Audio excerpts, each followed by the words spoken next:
Okay students, आज हम लोग जर्नल एंट्रीज पढ़ रहे हैं। जर्नल एंट्रीज समझाऊंगी मैं आपको। मैं क्वेश्चन नंबर 1 कर रही हूँ, तो आपको मैं जैसे ये बताती जा रही हूँ चीज़ें आप अपने साथ नोट करते जाइए ताकि आपके लिए आसान हो जाए न्यूमेरिकल करना। तो हम फर्स्ट क्वेश्चन उठा रहे हैं यहाँ पे। In the book of Ramesh, हमें रमेश के बुक में दिया हुआ था 1 अप्रैल 2019 के अंदर जो ट्रांजैक्शंस उसने बिजनेस ट्रांजैक्शन करे थे, उस ट्रांजैक्शन को उसने हमें दिया हुआ था। हम उसी को ही जर्नलाइज कर रहे हैं। ओके, तो सबसे पहले मैं ऊपर हेडिंग डाल दूंगी जर्नल एंट्रीज, उसके बाद नीचे in the books of Ramesh. ठीक है, हम ये एंट्रीज डाल देंगे। उसके बाद हम इसके अंदर कॉलम्स खींच लेंगे। फर्स्ट कॉलम हमारा डेट कॉलम होगा, जिसमें हम वो डेट डालेंगे जिस दिन ट्रांजैक्शन किया गया है। सेकेंड कॉलम जो हमारा है वो पर्टिकुलर्स का है। स्टूडेंट्स, पर्टिकुलर मतलब होता है जो ट्रांजैक्शंस करे गए हैं उनकी डिटेलिंग लिखना, जिसको हम सपोर्ट करते हैं नरेशन से, जो कि एंट्री के नीचे दी जाती है। तो वो हम यहाँ लिखेंगे। फिर आप जैसे यहाँ देख रहे हो LF, L मतलब लेजर, F मतलब फोलियो। तो लेजर फोलियो का हम एक छोटा सा पतला सा एक कॉलम खींच लेंगे। जब ट्रांजैक्शंस होते हैं तो ये ट्रांजैक्शन कौन से पेज नंबर पे हमने लेजर में डाला है वो हम यहाँ पे नोट कर देंगे। देन हमारे पास नेक्स्ट कॉलम आता है जो डेबिट का होता है। इसमें हम वो अमाउंट लिखेंगे जो डेबिट हो रहा है और उसके बाद वो अमाउंट जो क्रेडिट हो रहा है। ठीक है, अब अपन क्वेश्चन को स्टार्ट करते हैं। फर्स्ट ट्रांजैक्शन लिखते हैं। आपके पास क्वेश्चन है, आप ट्रांजैक्शन देखिए, नंबर 1 दिया है। उन्होंने लिखा है 1 अप्रैल 2019 को रमेश ने स्टार्ट किया था अपना बिजनेस। तो हम डेट के अंदर सबसे पहले ईयर डाल देंगे 2019, ये हमारा ईयर आ जाएगा। और फिर हम डेट डाल देंगे 1 अप्रैल की। अब रमेश ने अपना बिजनेस स्टार्ट किया, तो बिजनेस स्टार्ट करेगा तो वो ओब्वियसली कैश से स्टार्ट कर रहा है। उसने हमें बता ही दिया है कि उसने बिजनेस कैश से स्टार्ट किया है। तो जैसे ही स्टूडेंट्स आप लोगों ने, आपको ये वाली बात मालूम होगी कि जो अमाउंट इन्वेस्टेड होता है इनटू द बिजनेस वो हमारी कैपिटल हो जाती है। तो जब वो बिजनेस के अंदर कैश लगा रहा है मतलब कैपिटल इंक्लूड हो रही है और वो भी इंक्रीज हो रही है। तो हमारी एंट्री क्या हो जाएगी, हमारी इसकी फर्स्ट जर्नल एंट्री हो जाएगी cash account debit to capital account. Cash भी बढ़ गया और कैपिटल भी बढ़ गई। स्टूडेंट्स, हम ये अकाउंट लिख रहे हैं उसकी जगह मैं A/C लिख रही हूँ। आप इसे स्मॉल में भी लिख सकते हो और आप इसे कैपिटल में भी डाल सकते हो, इससे कोई बहुत ज़्यादा फर्क नहीं पड़ता। कैपिटल हो जाए तो और ज़्यादा बेटर होता है, तो अपन कैपिटल में कर रहे हैं। अब इसको हम नरेट कर देंगे। नरेशन हम स्टूडेंट्स 2 चीज़ों से स्टार्ट करते हैं, बीइंग या फिर फॉर भी लिख सकते हैं। तो हमने बीइंग लिखा और हमने क्या किया है यहाँ पे फर्स्ट ट्रांजेक्शन में, उसने अपना बिजनेस स्टार्ट करा है, उसने अपना बिजनेस शुरू करा है। तो हम क्या लिखेंगे, बीइंग बिजनेस स्टार्टेड, उसने अपना बिजनेस स्टार्ट किया। नरेशन हम छोटी लिखेंगे, बहुत ज़्यादा लिखने की ज़रूरत नहीं है, लेकिन होना ज़रूरी है। तो हम बीइंग बिजनेस स्टार्टेड। अगर आपको नरेशन लिखना नहीं आ रही है तो आप जो ट्रांजैक्शन आपको दिया है वही अगर आप बीइंग करके लिख दोगे तो ये भी आपकी गलत नरेशन नहीं होगी। उसने कितने से बिजनेस स्टार्ट किया, तो 1 लाख से किया। तो हम जहाँ हमने ये डेबिट डाला हुआ है आप देख रहे हो, उसके सामने मैं 1 लाख लिख दूंगी, तो यहाँ आ जाएगा 1 लाख और क्रेडिट साइड में 1 लाख आ जाएगा। इस तरह से दोनों तरफ हमारा अमाउंट सेम होना चाहिए। अब जब ये हमारा ट्रांजैक्शन खत्म हो जाएगा हम इसको क्लोज कर देंगे, एक लाइन जो कि सिर्फ पर्टिकुलर्स में ही चलेगी। ठीक है, अमाउंट कॉलम्स में नहीं होगी। सेकंड हम डालते हैं 2 अप्रैल के अंदर, हमारी आ जाएगी 2 अप्रैल। कहा है उसने कि पेड इनटू द बैंक, वो कह रहा है कि उसने बैंक में पैसे दिए हैं। तो मतलब अगर हम अपने बैंक में पैसे भेजेंगे, अपने बैंक में अगर हम पैसे जमा करेंगे तो हमारा बैंक बढ़ जाएगा। आपको मालूम है कि बैंक या कैश एक तरह का एसेट होता है, रियल अकाउंट है, और इसका जो मेन जो रूल होता है वो यही है कि जो रिसीव कर रहा है वो डेबिट हो जाएगा। तो कौन रिसीव कर रहा है, अगर हम डिपॉजिट करेंगे बैंक में पैसे तो बैंक रिसीव करेगा। तो हमारी एंट्री क्या हो जाएगी, बैंक अकाउंट डेबिट हो जाएगी। और क्या कम हुआ, उसने क्या दिया बैंक के अंदर, कैश दिया, तो टू कैश अकाउंट। अमाउंट डाल देंगे। अब हम इसमें कितना अमाउंट डाला उसने, 50,000, ये अमाउंट आ जाएगा। अब अगेन हम इसे सपोर्ट करने के लिए नरेशन डाल देंगे। स्टार्ट करते हैं अपन का ऐसे, बीइंग या फॉर से। बीइंग अमाउंट या कैश लिख सकते हो आप, अमाउंट डिपॉजिटेड, या पेड भी लिख सकते हो आप, डिपॉजिट, या हम इसकी जगह पेड भी लिख सकते हैं क्योंकि इसने पेड लिखा है, हम पेड भी लिख सकते हैं। पेड इन बैंक, हमने जो अमाउंट था वो बैंक में पे कर दिया। फिर हमें इसको क्लोज कर देना है। जब भी हमारी ट्रांजैक्शन खत्म हो गया हम इसे क्लोज कर देंगे। नाउ नेक्स्ट आ जाएगा आपका 3 अप्रैल। 3 अप्रैल के अंदर आप क्या करोगे, बॉट गुड फॉर कैश। उसने बॉट करा मतलब परचेज करा सामान। तो जब भी सामान परचेज किया जाता है तो वो परचेज के नाम से ही आएगा, लेकिन अगर कोई एसेट परचेज किया जाएगा तो वो एसेट के नाम से आएगा। तो हम यहाँ पे क्या लिखेंगे, परचेज अकाउंट डेबिट। उसने क्योंकि परचेज किया है, परचेज अकाउंट डेबिट, और उसने काय में परचेज किया है ये सामान, तो उसने कैश में किया है, तो टू कैश अकाउंट। कितने का सामान परचेज किया स्टूडेंट्स, 50,000 का। हम यहाँ पे 50,000 डाल देंगे।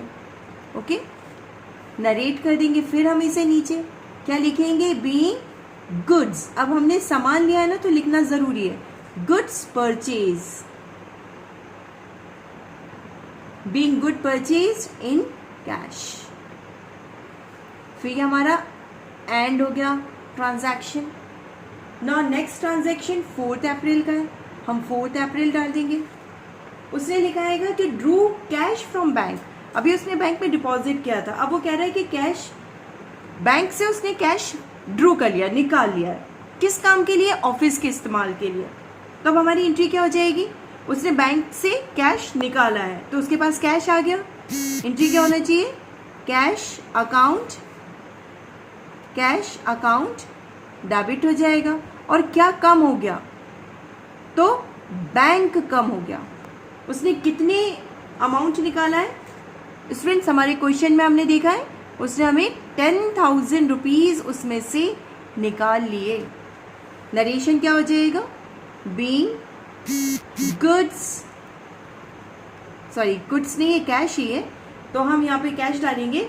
Being cash withdrew from bank. हमने बैंक से निकाला काय के लिए, फॉर ऑफिस यूज, ऑफिस के इस्तेमाल के लिए लिया है, तो हमें ऑफिस यूज लिखना यहाँ पे जरूरी है। अगेन ये ट्रांजैक्शन एंड हो गया। अब नेक्स्ट ट्रांजैक्शन इसका 10 अप्रैल हमारा है, हम 10 अप्रैल डाल देंगे। क्या एंट्री दी है उसने, सोल्ड करा है उसने गुड। किसको करा है, कृष्णा को, और क्रेडिट में किया हुआ है। तो परचेज हमेशा डेबिट होगी और सेल हमेशा क्रेडिट। तो हमें मालूम है कि टू सेल्स अकाउंट तो यहाँ पे दिया है। अब उसने सामान बेचा होगा तो दो ही तरह से बेच सकते हैं, या तो हम कैश में या किसी और को उधार पे बेच रहे हैं। तो जब नाम दिया हो तो मतलब हमने क्रेडिट पे दिया है। उसने किसका नाम दिया है यहाँ पे, उसने नाम दिया कृष्णा का, तो ऊपर क्या आ जाएगा, कृष्णा आ जाएगा। Krishna account debit. कितना उसने बेचा कृष्णा को, 15,000 का, तो हम अमाउंट डाल देंगे 15,000। अब हम इसे फिर नरेट कर लेंगे, तो एंट्री क्या आ जाएगी नरेशन की, being goods sold in credit. उसने उधार पर सामान बेच दिया। फिर ट्रांजैक्शन हमारा एंड हो गया। अब हमारा नेक्स्ट ट्रांजैक्शन आ जाता है 20 अप्रैल का। 20 अप्रैल में उसने कहा bought good from Shyam on credit. Bought करना मतलब परचेज करना। तो देखो सेल करा है हमने, तो हमारा सेल नीचे और नाम ऊपर आ गया। अब परचेज होगा तो परचेज ऊपर आ जाएगा, क्योंकि परचेज हमेशा डेबिट होता है। तो परचेज अकाउंट डेबिट। अब उसने किससे परचेज करा है, तो उसने श्याम से करा है परचेज, तो टू श्याम अकाउंट। और उसने कितने का अमाउंट परचेज करा है, तो उसने परचेज करा है टोटल 22,500 का, 22,500। नरेशन आ जाएगी, बीइंग गुड्स परचेज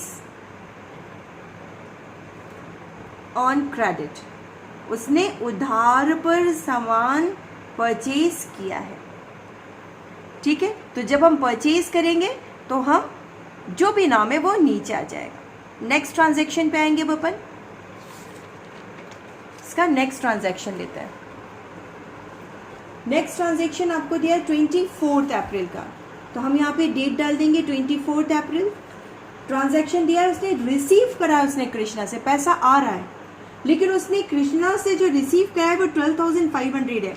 अगर स्टूडेंट्स आप लोग को ध्यान हो तो उसने कृष्णा को जो सामान बेचा था, पूरा सामान जो बेचा था वो 15,000 का था, जिसमें से वो कह रहा है कि 12,500 उसे मिल गया, रिसीव हो रहा है। तो जहाँ मिल गया मतलब कैश आ गया, कैश आ गया तो कैश को डेबिट कर देंगे, और ये कैश उसको किससे मिला है? कृष्णा को मिला है, तो उसको कृष्णा से मिला, तो टू कृष्णा लिख देंगे हम। ठीक है, लेकिन उसको जो कैश मिला उसमें उसने 500 का डिस्काउंट भी दिया है। तो याद रखो, जहां कैश या बैंक एंट्री वहीं डिस्काउंट की एंट्री करना चाहिए। तो ये सबसे अच्छा तरीका होता है हमारी एंट्रीज को याद रखने का, कि जहां भी हम कैश लिखेंगे वहीं डिस्काउंट डालेंगे। तो कैश अकाउंट डेबिट हो गया, डिस्काउंट अकाउंट डेबिट हो जाएगा। अब हमारा discount account debit to Krishna, ये हमारी एंट्री हो गई। तो कितना उसको कैश मिला? उसको मिला 12,500 का। डिस्काउंट कितने का मिला उसको? 500 का। मतलब कृष्णा ने उसको अभी तक के कितना टोटल पेमेंट करा है? 13,000 का। ठीक है, नरेशन में अब हम इसे फिर नरेट कर देंगे।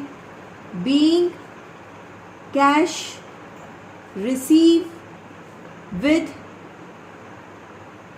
डिस्काउंट,